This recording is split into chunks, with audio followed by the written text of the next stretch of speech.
शहर में कई हफ्तों से एक अजीब सा डर फैल रहा था। लोग रहस्यमय तरीके से गायब हो रहे थे। अजीब बात यह थी कि हर जगह एक ही निशान मिलता, काले रंग का गोल चक्कर जो दीवारों, बस स्टॉप, बाजार की टेबलों, यहां तक कि कई लोगों की जेबों में रखे कागजों पर भी अचानक दिखाई देता। किसी को समझ नहीं आता कि यह निशान कब और कैसे आता है, लेकिन सब जानते थे कि इसका मतलब सिर्फ एक है, रवि शहर में कहीं आसपास है। रवि कोई आम अपराधी नहीं था। वह किसी को सीधे नुकसान नहीं पहुंचाता था, लेकिन उनकी मानसिक दुनिया को तोड़ देता था। वह लोगों को परेशान करता, उनका पीछा करता, उनकी दिनचर्या बदल देता, उनके डर को इतना बढ़ा देता कि वे खुद ही अपनी सुरक्षा खो देते।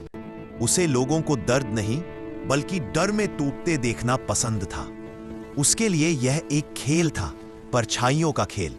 कई लोगों ने बताया कि उन्होंने उसे भीड़ में महसूस किया है। कोई काले कोट में, चेहरा हमेशा अंधेरे या हुड के पीछे छिपा हुआ। कभी वह किसी दुकान के कांच में परछाई बनकर दिखता, कभी किसी गली में देर रात सिसकारियों जैसी आवाज छोड़ता। जब भी वो आता, उसके आने का एक ही संकेत होता, वही काला गोल निशान। पुलिस उसकी तलाश में लग चुकी थी। ऑफिसर नेहा, जो शहर की सबसे बहादुर और तेज अफसर मानी जाती थी, इस केस की लीड थी। जितना वो इस केस में गहराई में जाती, उतना ही उन्हें समझ आता कि रवि कोई साधारण इंसान नहीं, बल्कि एक ऐसा खिलाड़ी है जो उनके हर कदम को पहले से जान लेता है।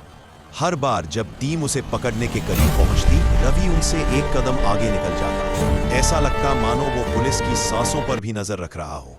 एक रात पूरे शहर की लाइट अचानक कुछ सेकंड्स के लिए चली गई। अंधेरा छाते ही लोगों ने महसूस किया कि दीवारों पर, घरों के बाहर, कारों की शीशों पर एक साथ दर्जनों काले गोल निशान उभर आए हैं, जैसे किसी ने एक झटके में पूरा शहर चिन्हित कर दिया हो। शहर दहशत में था, कहीं भी कोई सुरक्षित नहीं लग रहा था। नेहा को एक गहरी सिहरन महसूस हुई।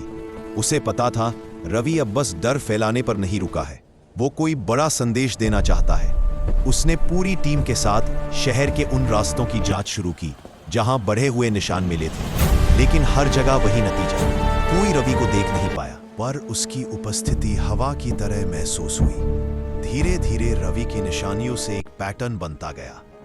नेहा ने महसूस किया कि ये जगह मिलकर शहर के नक्शे पर एक बड़ा गोला बना रही थी। यह कोई साधारण संकेत नहीं था, यह एक चेतावनी थी, एक मनोवैज्ञानिक खेल। और उसकी आखिरी कड़ी शहर के बीचों बीच स्थित पुराने रेलवे यार्ड की ओर इशारा कर रही थी। नेहा तुरंत वहां पहुंची। वहां सिर्फ टूटी पटरियां, जंग लगी लाइनों और चुप्पी थी।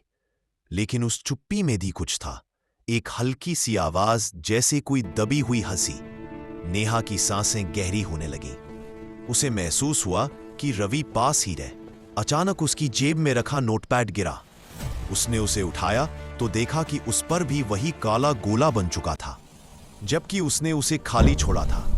उसका दिल तेज धड़कने लगा। यह कैसे हो सकता है? क्या रवि यहां था या वह अभी भी है? अचानक पीछे से किसी की फुसफुसाहट आई, Neha, you entered my game. Neha मुड़ी, लेकिन वहां कोई नहीं था। बस दूर अंधेरे में एक परछाई हिलती हुई महसूस हुई। वह तेजी से दौड़ी, पर जब वह जगह पर पहुंची, कुछ नहीं, बस हवा, डर और उस परछाई की ठंडी मौजूदगी। अगले दिन बस हवा, डर और उस परछाई की ठंडी मौजूदगी। अगले दिन नेहा ऑफिस पहुंची तो पूरा शहर एक और रहस्य से कांप उठा। लोगों के मोबाइल फोन्स पर एक ही फोटो भेजी गई थी, एक काला गोला, और उसके नीचे लिखा था द गेम कंटिन्यूज। लेकिन फोटो का सबसे भयानक हिस्सा यह था कि गोले के ठीक नीचे ऑफिसर नेहा की ही धुंधली तस्वीर थी, जैसे किसी ने उसे कल ही चुपचाप क्लिक कर लिया हो। नेहा समझ गई, अब रवि सिर्फ शहर से नहीं खेल रहा, वो खुद उससे खेल रहा था।